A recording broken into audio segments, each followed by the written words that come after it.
Ne güzel, yine bir Ramazan akşamında sizlerle birlikteyiz. Hoş geldiniz efendim, hoş geldiniz. Mahya ışıkları dedik bu buluşmamızın adına. Çünkü Mahya kültürü İslam'ı yaşayan kentler arasında sadece ve sadece İstanbul'a özgüdür.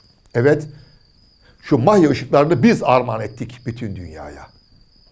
Mahya İstanbul'da doğmuştur.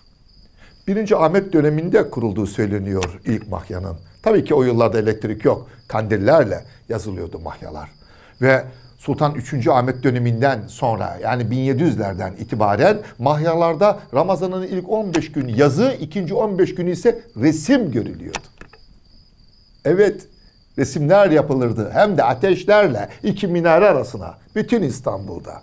Ben de size öyleyse bu bilginin ışığı altında bir ressamdan söz etmek istiyorum. Ama bunun için Kurtuluş Savaşı'mıza gidiyoruz.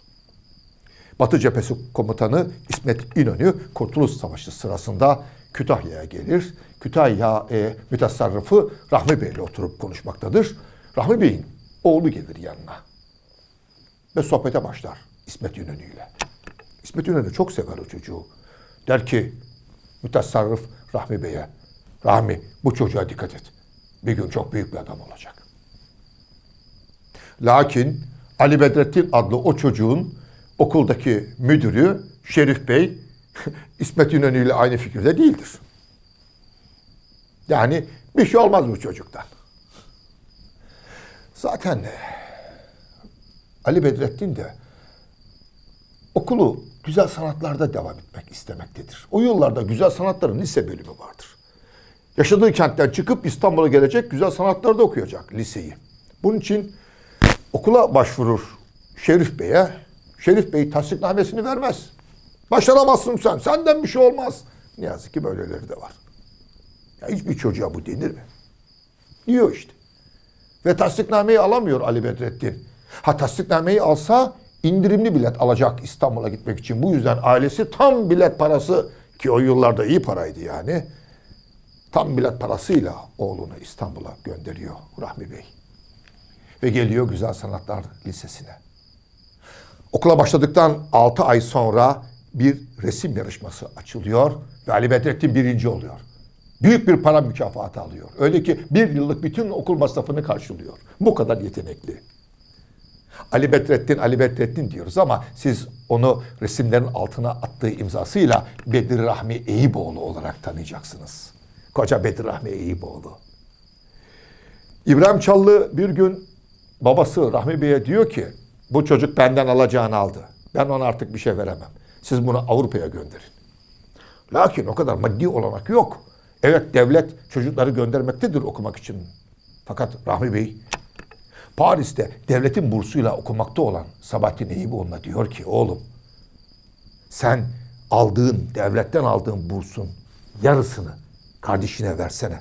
O da gelsin okusun. Bakın ne kadar güzel, onurlu bir davranış. Yani ikinci çocuğu için yeniden burs kazanmak amacıyla devlete bir başvuru yapmıyor. Nasıl olsa bir oğlum okuyor. Bölüşsünler bursu. Ve Bedir Rahmi Eyüboğlu Fransa'da Lyon kentinde okumakta olan ağabeyi Sabahattin Eyüboğlu'nun yanına gidiyor. Cumhuriyet'in bize kazandırdığı, sanat dünyamıza kazandırdığı en güzel oluşumlardan biri de 1939 yılında yaşanmıştır. O yılda karar alınıyor. Her yıl Anadolu'nun 10 güzel kentine 10 ressam gönderilecek ve tablolar yapılacak. Nasıl ki Mustafa Kemal Atatürk Kurtuluş Savaşı'nın ilhamını Anadolu'dan almışsa ressamlarımız da yapacakları yeni eserlere ilham kaynağı olarak Anadolu'yu seçsinler.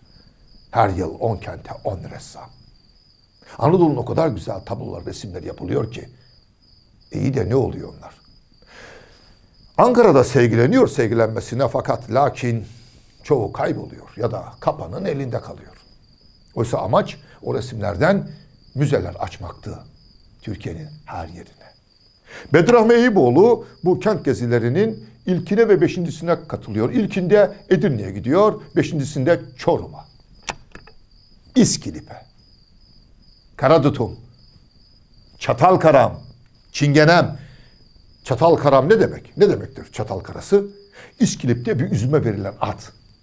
İşte bakın Cumhuriyet'in Anadolu'ya, kentlere ressamları gönderdiği o program, o çalışma, o düşünce hiç değilse Bedirahmi Eyüboğlu'nun şiirindeki bir sözcük olarak çıkıyor karşımıza. O çatal karam dediği ya İskilip'teki bir üzümdür.